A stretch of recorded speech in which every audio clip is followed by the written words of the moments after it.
Howdy, folks. This is just a reminder that if you like this content, you can help me out by liking, commenting, and especially by subscribing. And be sure to hit the bell notification so you always get notified whenever I have a new video. Hope you enjoy this. Why would God create someone fully knowing that person would choose hell? It's possible from the church's point of view that Judas is actually saved. God has to take a risk. When he creates someone, as soon as he creates them, he can see what they freely choose to do. Why can't we all just have our own Immaculate Conception? So is God just spinning a wheel? Here's how holy you will be.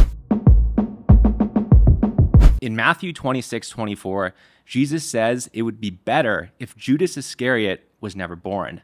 If that's the case, why would God create someone fully knowing he will choose hell? So I've entertained this question myself in multiple videos. I've asked friends, pastors, priests, and it always ends with a resounding, I don't know. And so today I'm joined with one of the smartest Catholic apologists in the world, the only infallible member of the Catholic laity, Mr. Jimmy Akin, senior apologist to Catholic Answers. Guys, let's see if we can stump him today. So, Jimmy, first of all, thank you so much for this opportunity and for being here. How are you? I'm doing just fine. Awesome. Thank you.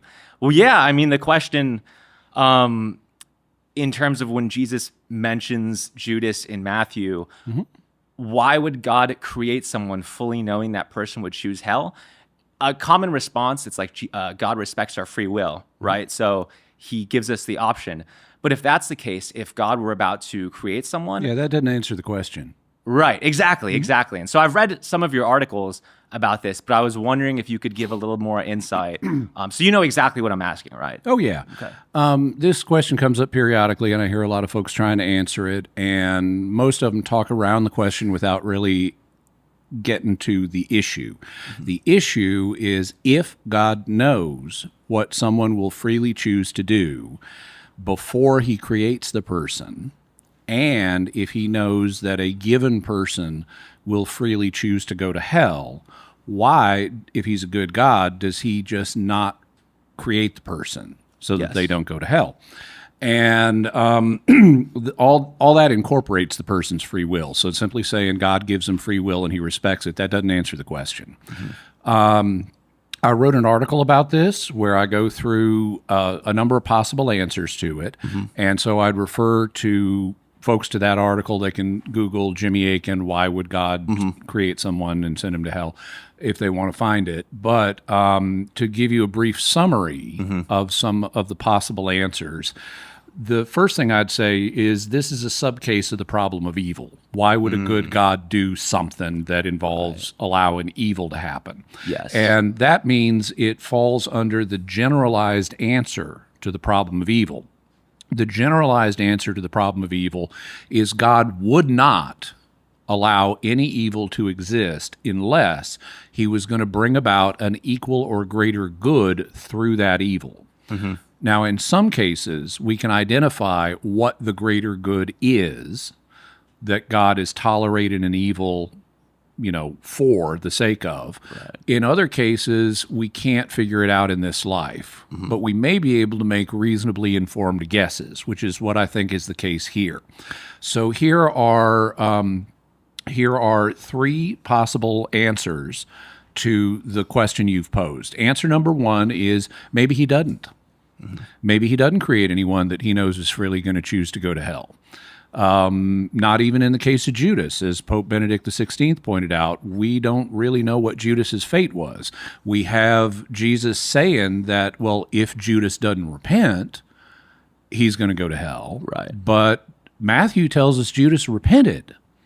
I mean, he uses the word in Greek. So it's possible from the church's point of view that Judas is actually saved. So maybe God doesn't create anybody who he knows is going to go to hell. That's a universalist position. On the other hand, suppose that he does create people that are going to go to hell. Here's answer number two. Answer number two is they're still coming out with a net positive. It is better to exist and be in hell than to not exist at all. And so God is still a good God in the sense that he has given these people more than they started with. They start with existence and the option of going to heaven if they choose. But even though they don't take up that option, they still have a good. It's still good to exist, even if you're in a state of frustration like hell is. So that's answer number 2. Answer number 3 is what I prefer. Historically, now you'll notice the question involves God knowing before he creates someone what that person will freely choose to do. And this presupposes that God has what philosophers and theologians refer to as middle knowledge. This middle knowledge is a concept that was proposed by a few centuries ago by the Jesuit theologian Luis de Molina. But it is not one of the classical 2 forms of knowledge that predates Molina, who lived, in the say 16th century. Okay. The classical 2 forms of knowledge that God has are knowledge of intellect, by which God knows every possible world that could exist, and knowledge of vision, which is where God sees what's happening in the actual world. Middle knowledge is knowledge of what people would freely choose to do in certain circumstances. Like, if I create this person, then they will freely choose to do this. But it is not a guarantee that God has middle knowledge. That is not one of the classical 2 forms of knowledge that's attributed to God. And in fact, if a decision is truly free and it's never made, then it doesn't seem to have an answer to what would this person freely choose to do if I don't create him. I see. Because you can't look at, well, he's programmed to do this, because that wouldn't be a free choice. And it's not random, because that's not free either. That's just randomness. So it looks to me like if you want to know what someone's freely going to choose to do, you have to create them. And so God has to take, on this view, this is the 3rd answer, God has to take a risk. When he creates someone, as soon as he creates them, he can see what they freely choose to do. But if he doesn't create the person, then he doesn't seem to have access to what that person would do, which is consistent with his omniscience, his knowing everything. Because just like omnipotence is not the ability to do anything you can say, it's the ability to do anything that's possible. In the same way, omniscience is not the ability to know anything that you can say, it's the ability to know anything that's possible. So God does not know the shape of square circles or four-sided triangles. Right. Those are things you can say, but they are not possible entities. And it seems to me that the outcome of a genuinely free will decision that is not made is like a four-sided triangle. That seems to involve a logical contradiction, and thus it would be something that God can't know the same way he can't know the shape of a four-sided triangle, because that's just word salad. It's not a real possible entity. Right. I see. So I found your second answer a bit interesting. So you said that it's perhaps a net positive if someone were in hell for all of eternity rather than to have never existed. And so the first thought that comes to my head was, it seems like, let's say if we could have a score for how much utility or enjoyment someone has, being in heaven is like infinity. Hell might be negative infinity or negative 10, 50. But wouldn't negative 50 be lower than 0, which I would assume is non-existing? That's my argument. That's my answer number 2. If we assign non-existence a value of 0, I'm suggesting maybe on idea number 2, which is not my preferred solution. Yes. But but just to explore the view, it's possible that existence in hell has a positive utility that is just not as high as the utility of being in heaven. I see. And so God is not being unfair to anyone in that nobody has a negative utility. I see. Everyone would have a positive utility. Oh, I see. Okay. Interesting. And then, so when your question, you said when God creates someone, perhaps it's a little bit risky. It kind of, on option 3. Yes, option 3. I apologize if I understand this incorrectly, but it kind of sounds like God's gambling, where he's just shaking the dice and he just throws them out. Because I am a software engineer by training, and so there's a function you can do in coding called random, where it's a whole other topic of like pseudo randomness in computer science. How can we generate random numbers? But essentially, if I were to instantiate like an AI or like a bot you play against, you could generate like a random number from like 0 to 100 to create fake entropy. So is God just like spinning a wheel of like, here's how holy you will be, or your will? No. Okay, so we got to distinguish first between pseudo randomness, which you mentioned, which is where you have a seed number that you input into the system, and then it calculates a series of pseudo random results, all of which are predetermined. That's commonly used in computer algorithms. But there's also true randomness, and there is, as I assume you're aware, there are true random quantum number generators that depend on things like radioactive decay and other unpredictable systems. However, free will is neither of those. Free will is not random. It is also not caused. It is a third thing where we have the ability of ourselves to freely choose among options in a rational way. So it's not irrational the way randomness is, and it's also not determined the way programmed decisions are. It's a third thing. Wow. And so it involves, unlike if everything's programmed, if you create a system with free will, then you are taking a risk on what's it going to do, but it's not simply randomness. Do you think that when God breathed on, when he created Adam, do you think he put some of his, I don't want to commit a heresy here, but like divine nature or something that separates us from animals, which are primarily just a function of their flesh and atoms, whereas we have something greater?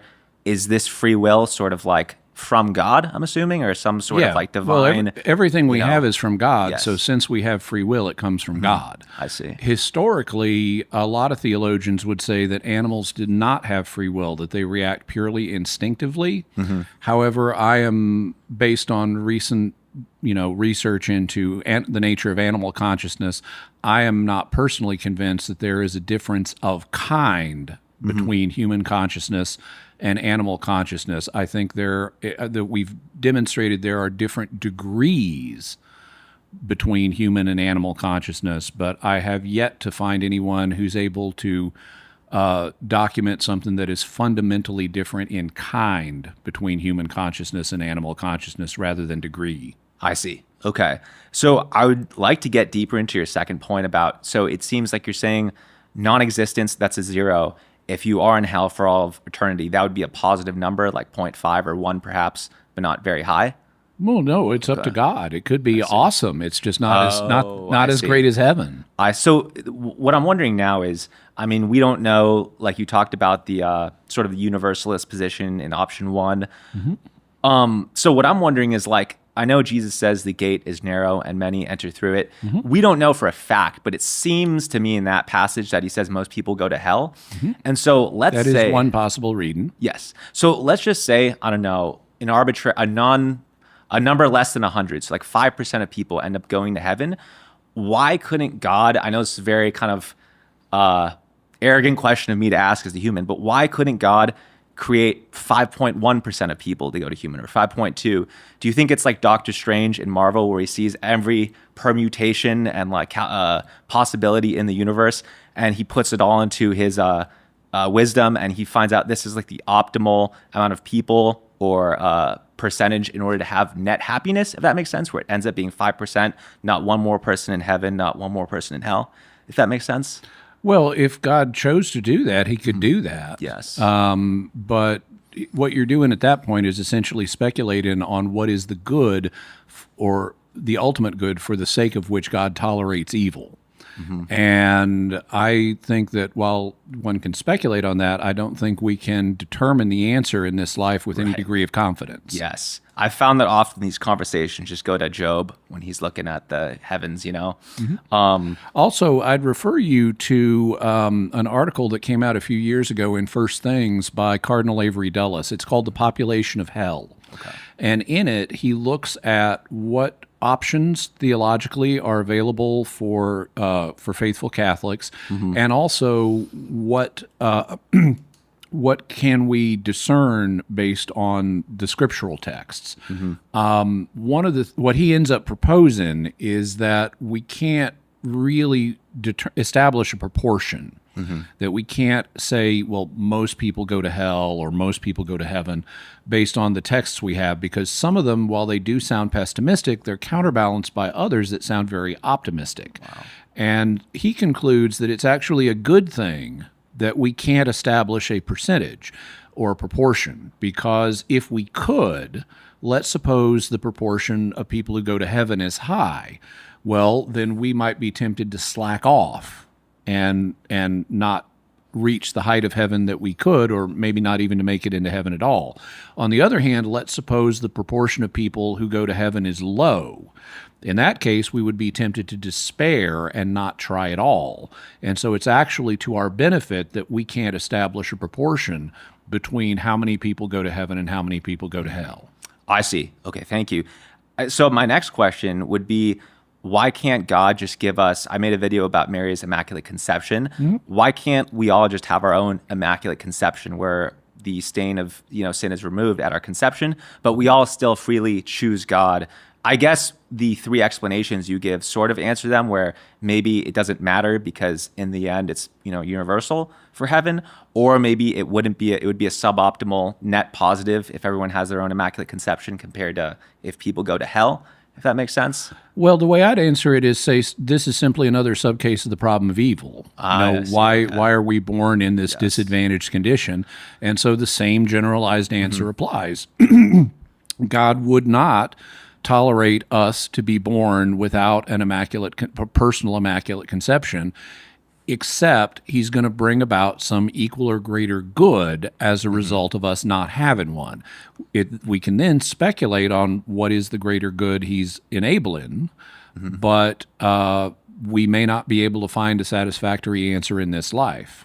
I see. Okay. It kind of reminds me in a weird way of dialoguing with Protestants, where when we talk about different, not to say you're a Protestant, but sometimes our conversations, it always goes back to sola scriptura. So we can talk about like the Eucharist or the saints, but if we don't have because they'll be quoting the Bible, I'm quoting something else, and it always kind of reduces to the Bible alone versus like the authority of the church. It seems like all of my questions are kind of going back to the problem of evil. So that's a great insight. Thank you for that. And so, one, I guess, observation I had too is that Adam and Eve were created without original sin too, right? And they fell. So perhaps I was thinking maybe if we did have our own Immaculate Conception, perhaps we would fall just like Adam and Eve. And it's possible. So since you're using Mary as a reference point here, though, we need to distinguish between two different scenarios involving Mary. What the church has said with confidence, infallibly, is that Mary was born without any stain of original sin. So she did not have to sin. But what is a matter of theological speculation is, did he also make her impeccable? So she's immaculate. Macula is a stain, so she has no stain of original sin. Impeccability is the inability to sin, which is what we will have in the next life. It is an open question theologically whether God gave Mary impeccability in addition to immaculacy. I see. Adam and Eve did not have impeccability, but we will have it in the next life. I see. Okay. So I guess one last question on this topic. So one, analogy I always talk about in my videos is, it seems like sometimes, this is kind of a hyperbole, but you could have a father with two sons. You ask one son why he's an alcoholic. He says, "Oh, my father's an alcoholic." You ask the other son, "Why have you never drank alcohol?" And he's like, "Oh, my father's an alcoholic." So it seems like you could have, for the sake of this example, we could say they're twins. Why do they have such vastly different life circumstances or behaviors, even though from a DNA perspective they're the same? Their circumstances, their environment. I'm trying to equate, everything, or at least standardize that. And so I've heard a bunch of interesting responses from my comment section, from even people that are like Protestant, Muslim. So one person said it has to do with like gene expression, to where certain genes activate or not, or show themselves in slightly different environments, even the tiniest amount of entropy. But I don't find that very satisfying. So I guess that might go into you said the substance that God creates us with, where it's a sort of divine nature to where we have free will. And so that free will would separate the two. with that? Well, Because on a DNA perspective, they're the same, like Yeah. atomically. So what's the difference? so ultimately, so if you have two people in identical circumstances, Yes. then what separates the difference in their lives is going to be a combination. Since we've controlled for all external factors are the same, is going to be their free will, see. what they choose to do. Okay, cool. All right, so my second question is, so to my understanding, correct me if I'm wrong, you don't have any like graduate degrees in like theology, philosophy. So how do you debate people? I have most of a master's in philosophy. I see. Okay.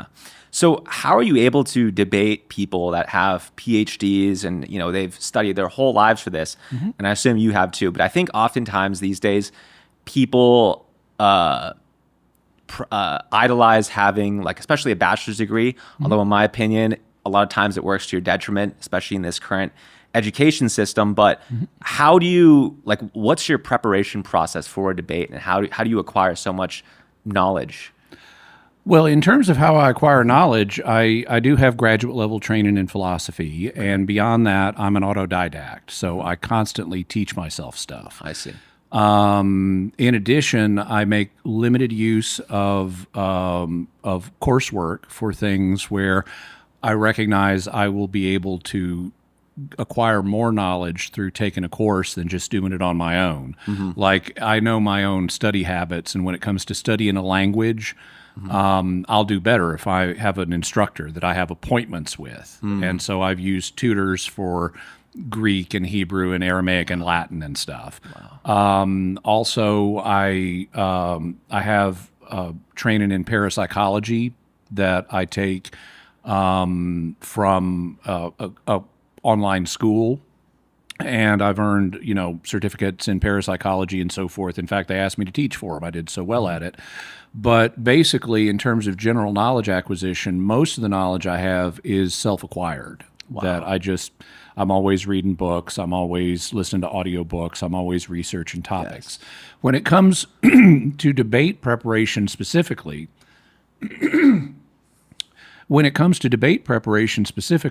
I have a few steps in the process. One of them is I consume all of the previous debates that I can by my opponent, at least the ones that are relevant to the topic that we're going to be discussing. And thus I familiarize myself with the points that my opponent is likely to make.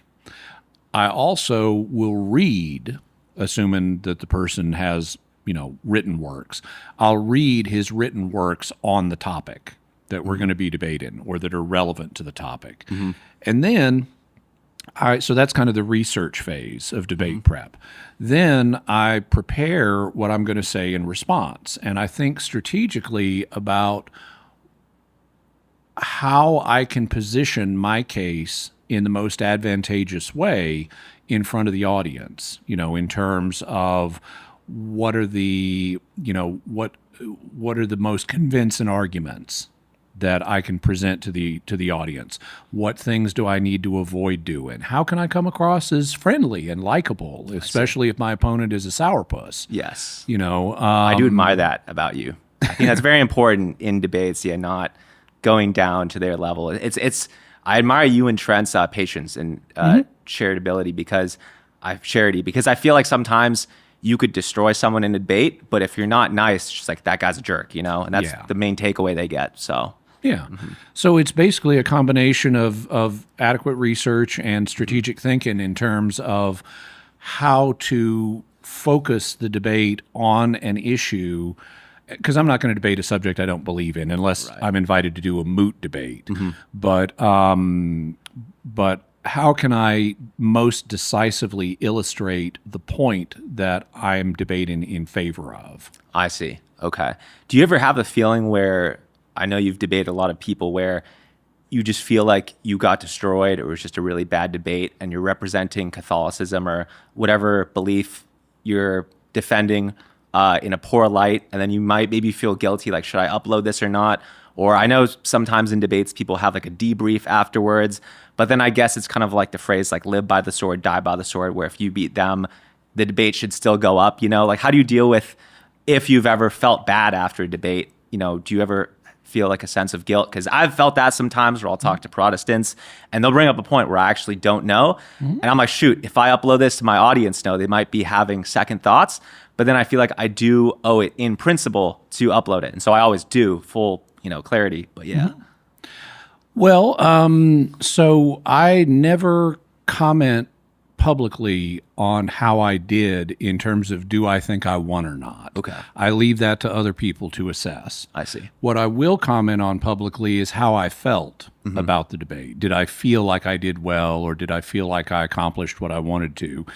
And while there is variation in individual debates where I recognize, I could have done better on this point, I have yet to engage in a debate where I feel fundamentally disappointed. I feel fundamentally positive about all the debates I've done, even though I recognize there are things I could do better. And I think part of the reason for that, other than I over-prepare, is that I'm also selective about the debates I take. I will not take a debate that is one that I would view as unproductive from a Catholic point of view. For example,